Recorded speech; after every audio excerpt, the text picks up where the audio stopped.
Imagina a un hombre que fundó una empresa para llevar agua potable a través de infraestructura moderna en una ciudad muy poblada en medio de epidemias y fiebre amarilla. Además, fue vicepresidente de Estados Unidos y liquidó en un duelo a otro político de alto nivel que era dueño del banco más grande de esa nación en su tiempo. Su nombre, Aaron Burr.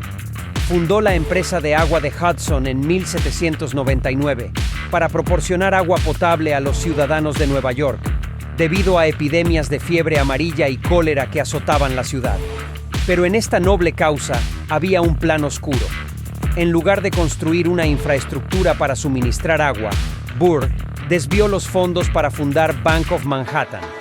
En 1955, se fusionó con el Chase National Bank, formando, poco más de 40 años después, lo que hoy conocemos como JP Morgan Chase. Capítulo 1. Nueva York en crisis. La lucha por el agua potable. En medio de esta crisis del agua, Aaron Burr, uno de los políticos más astutos y ambiciosos de su tiempo, vio una oportunidad. Burr era conocido por su inteligencia y capacidad para maniobrar en los círculos políticos, y aunque ya había ocupado altos cargos, como la vicepresidencia de los Estados Unidos, su ambición iba mucho más allá del servicio público. Burr buscaba una manera de aumentar su poder e influencia, no solo en la política, sino también en el mundo financiero emergente. Burr sabía que un proyecto para proporcionar agua limpia a la ciudad sería bien recibido por los ciudadanos y por los políticos, y comenzó a trabajar en un plan para crear una empresa que, en teoría, resolvería el problema del suministro de agua.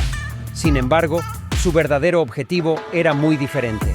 Burr planeaba utilizar la crisis para impulsar un esquema que le permitiría establecer un banco y, a través de él, obtener una posición dominante en el sistema financiero de la ciudad.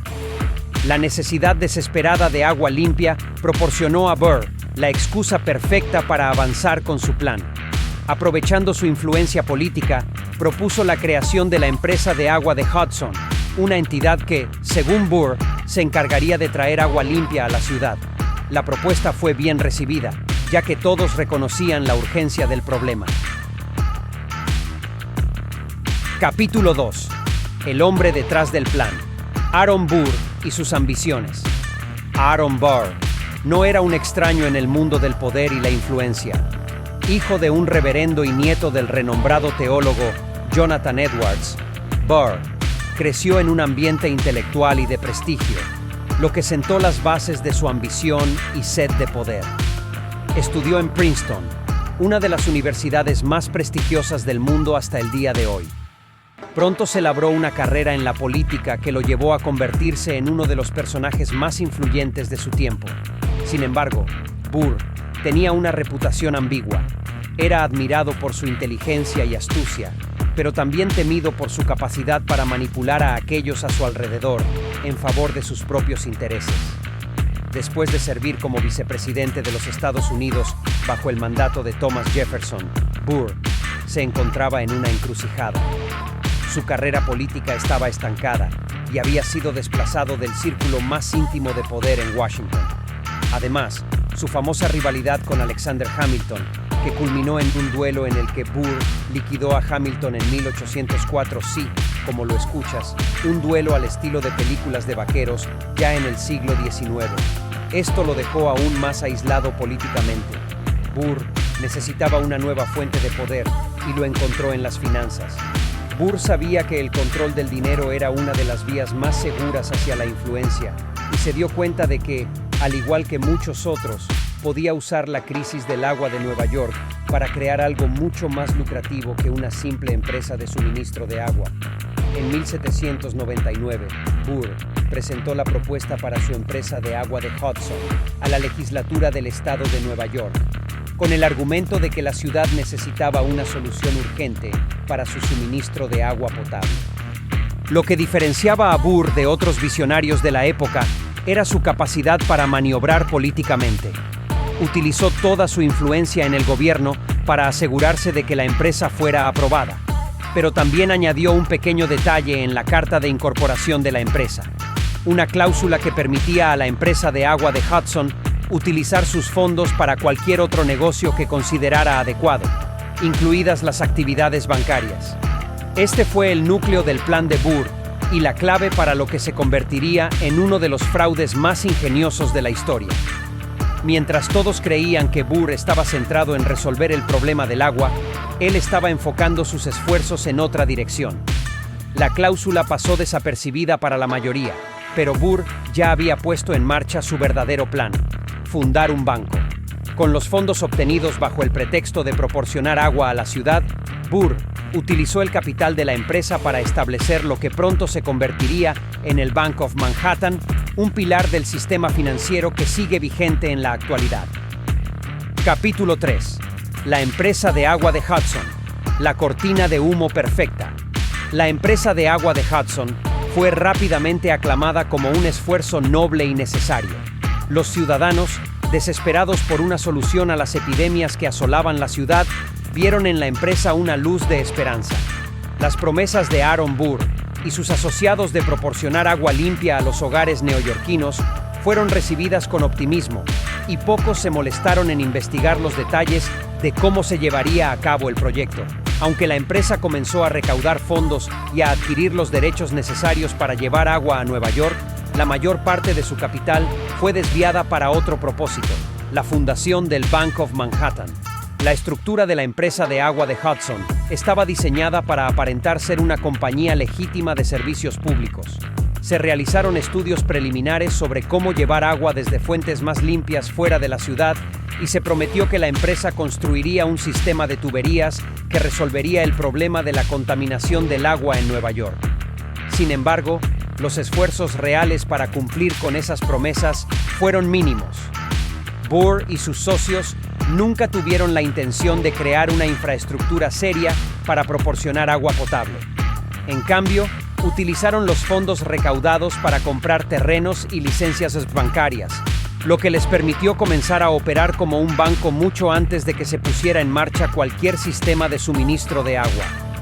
El nombre de la empresa era una cortina de humo perfecta. Los ciudadanos y los políticos creían que estaban apoyando un proyecto de infraestructura necesario, cuando en realidad estaban financiando una ambición completamente diferente. Aaron Burr utilizó su red de influencias para asegurarse de que nadie prestara demasiada atención a los detalles de la operación.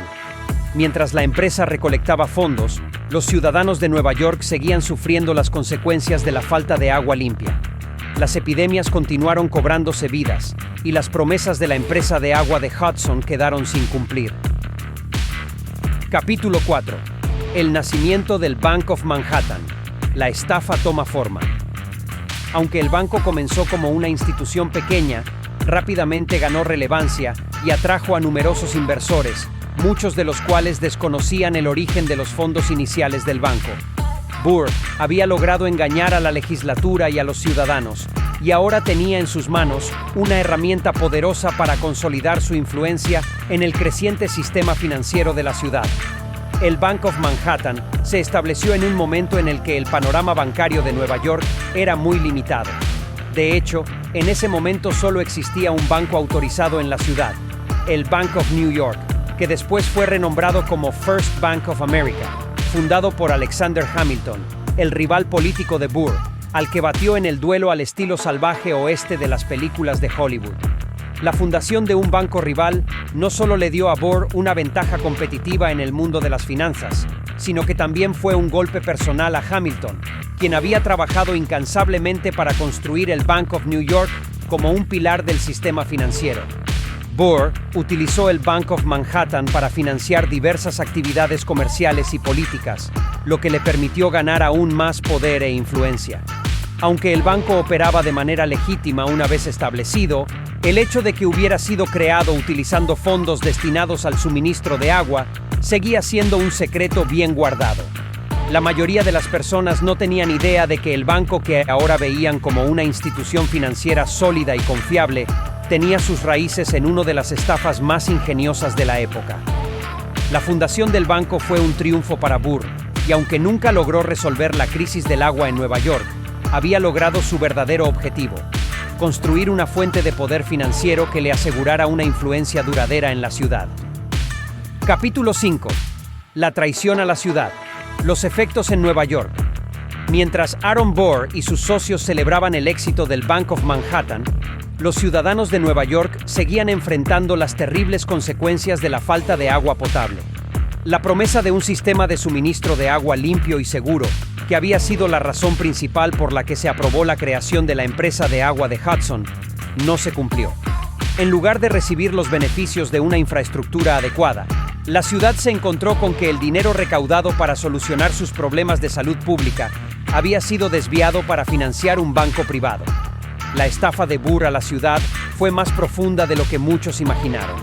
No solo había engañado a los ciudadanos, sino que también había manipulado al gobierno de Nueva York para que aprobara una empresa que, en realidad, nunca tuvo la intención de resolver el problema del agua. Los pozos de agua en la ciudad seguían siendo contaminados, y la propagación de enfermedades como el cólera y la fiebre amarilla continuaba afectando a la población. Los efectos de esta traición fueron devastadores para la salud pública. La falta de una fuente confiable de agua potable significaba que los ciudadanos seguían dependiendo de pozos poco profundos y ríos contaminados, lo que aumentaba el riesgo de brotes de enfermedades. Aunque algunas tuberías fueron construidas por la empresa, estas eran insuficientes para satisfacer las necesidades de la creciente población de Nueva York, y la infraestructura que se había prometido nunca se materializó. Las epidemias de fiebre amarilla continuaron durante las primeras décadas del siglo XIX, y muchos de los ciudadanos más pobres de la ciudad, que dependían de fuentes de agua públicas o de baja calidad, fueron los más afectados. El fraude de Burr tuvo un impacto duradero en la ciudad, ya que retrasó el desarrollo de una infraestructura de agua adecuada durante años. No fue hasta mucho después, en 1842, que el acueducto de Croton se construyó para finalmente proporcionar a Nueva York un suministro confiable de agua limpia. Aunque el fraude de la empresa de agua de Hudson quedó en gran medida oculto para el público en ese momento, los historiadores han señalado este episodio como uno de los ejemplos más claros de cómo la manipulación política y el poder financiero pueden tener consecuencias devastadoras para la sociedad.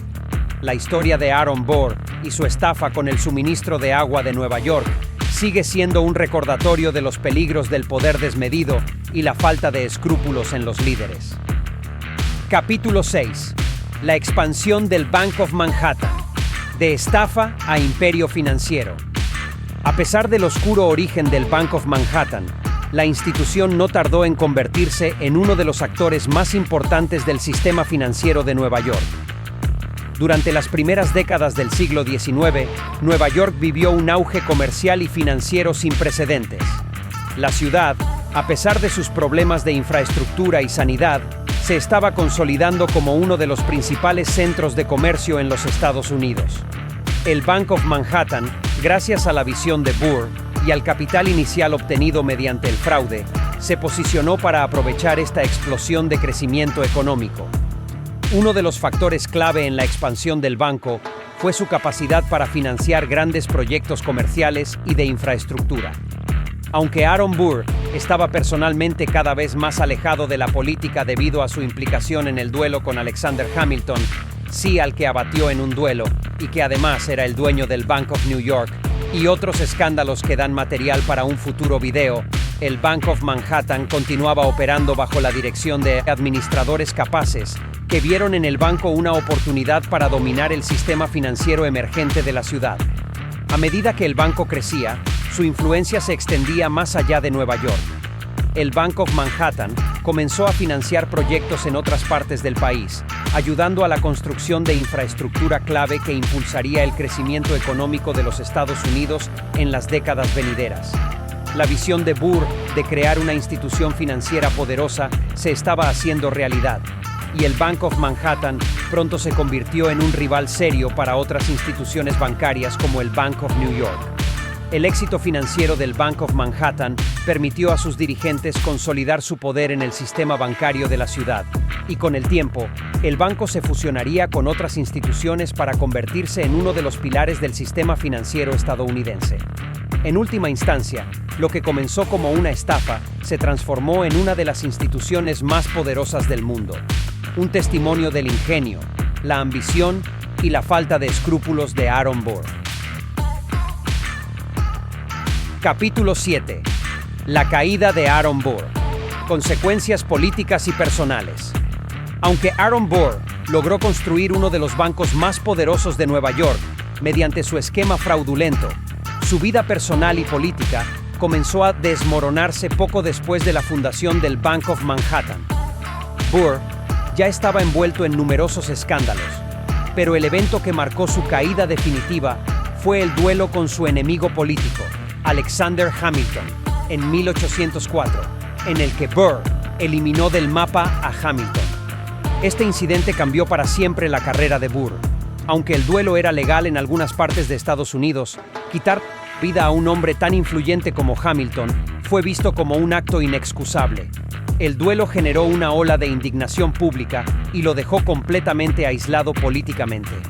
Burr, quien había sido vicepresidente de los Estados Unidos y una figura prominente en la política de la nación, se vio obligado a retirarse de la vida política y a buscar refugio en otros planes y empresas, muchas de ellas de dudosa legalidad.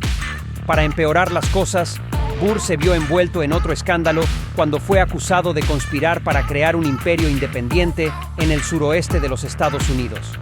Este supuesto plan, conocido como la conspiración de Burr, lo llevó a ser arrestado y juzgado por traición en 1807. Aunque fue absuelto, el juicio destruyó aún más su reputación, y Burr pasó los últimos años de su vida como un paria, tanto en la política como en los negocios. El éxito financiero del Bank of Manhattan no fue suficiente para redimir a Burr de sus fracasos políticos. Aunque había logrado una influencia financiera significativa, sus ambiciones políticas terminaron en ruinas. Irónicamente, mientras Burr caía en desgracia, el banco que había fundado continuaba prosperando y expandiéndose. El Bank of Manhattan se convirtió en una institución financiera sólida, pero el hombre que lo había creado terminó siendo recordado más por sus escándalos y por arrebatarle la vida a Hamilton que por su éxito en las finanzas. A lo largo de su vida, Aaron Burr demostró ser una figura compleja, ambicioso, inteligente y capaz, pero también manipulador y sin escrúpulos. Aunque había construido una de las instituciones financieras más importantes de su tiempo, su legado quedó marcado por la traición, los escándalos y las decisiones imprudentes que terminaron destruyendo su reputación. Capítulo 8. El legado del Bank of Manhattan. De estafa a corporación mundial. A medida que el siglo XIX avanzaba, el Bank of Manhattan creció y se consolidó como uno de los pilares del sistema bancario de Nueva York. Bajo la dirección de otros administradores, el banco fue ganando credibilidad y expandiendo sus operaciones más allá de la ciudad. Financiaron importantes proyectos de infraestructura, como la construcción de puertos y líneas de ferrocarril, que contribuyeron al crecimiento económico de Estados Unidos durante la Revolución Industrial. Durante el siglo XX, el Bank of Manhattan continuó su crecimiento, fusionándose con otras instituciones financieras para convertirse en una entidad aún más poderosa. En 1955, el banco se fusionó con el Chase National Bank, formando lo que hoy conocemos como JP Morgan Chase, uno de los bancos más grandes y poderosos del mundo. La fusión representó la culminación de más de 150 años de crecimiento y expansión para ese entonces y más de 200 años hasta nuestros días, y selló el lugar del Bank of Manhattan en la historia como un gigante de las finanzas globales. Sin embargo, aunque el éxito del banco eclipsó en gran medida su origen fraudulento, el legado de la empresa de agua de Hudson y el plan de Aaron Burr nunca se olvidaron por completo. Los historiadores financieros y los académicos han señalado este caso como un ejemplo de cómo las instituciones pueden tener raíces oscuras y aún así prosperar y transformarse en entidades legítimas con el paso del tiempo. El Bank of Manhattan, que había comenzado como un producto de la codicia y la manipulación política de Aaron Burr, se convirtió en una corporación mundial que jugó un papel clave en la configuración de la economía moderna. Hoy en día, JP Morgan Chase es un símbolo de poder financiero. Este legado dual, de estafa y éxito, es lo que hace que la historia del Bank of Manhattan sea tan fascinante. Por un lado, demuestra cómo las ambiciones personales y la estafa pueden tener consecuencias duraderas. pero por otro lado, también muestra cómo las instituciones pueden evolucionar y silenciar sus orígenes cuestionables para convertirse en pilares de la economía global ganadas a pulso. Epílogo. El fraude de la empresa de agua de Hudson y la creación del Bank of Manhattan marcaron un capítulo oscuro en la historia de Nueva York. Lo que comenzó como un proyecto para resolver una crisis de salud pública se convirtió en una estafa manipulada por Aaron Burr, un hombre cuyas ambiciones personales superaban cualquier sentido de responsabilidad hacia su comunidad. Aunque Burr logró fundar un banco que eventualmente se convirtió en un gigante financiero, su legado quedó marcado por la traición y la codicia. En cuanto a Aaron Burr, su vida terminó en desgracia. Su carrera política, ya debilitada por el duelo con Alexander Hamilton y los múltiples escándalos que lo siguieron, quedó destruida por completo con su implicación en la conspiración de Burr. Aunque fue absuelto de los cargos de traición, nunca recuperó el respeto del público ni de sus colegas políticos. Pasó sus últimos años en relativa oscuridad, alejado de los círculos de poder que una vez controló. A lo largo de la historia, muchos casos de traición y estafas han seguido el mismo patrón, y la lección central de esta historia sigue siendo relevante. Los líderes, ya sean políticos o financieros, deben ser responsables ante aquellos a quienes sirven, y el poder no debe ser utilizado para el beneficio personal a expensas del bien común. La historia de Aaron Burr y la empresa de agua de Hudson es un recordatorio permanente de que obrar en beneficio propio sin escrúpulos puede tener consecuencias devastadoras, no solo para las víctimas inmediatas, sino para generaciones enteras.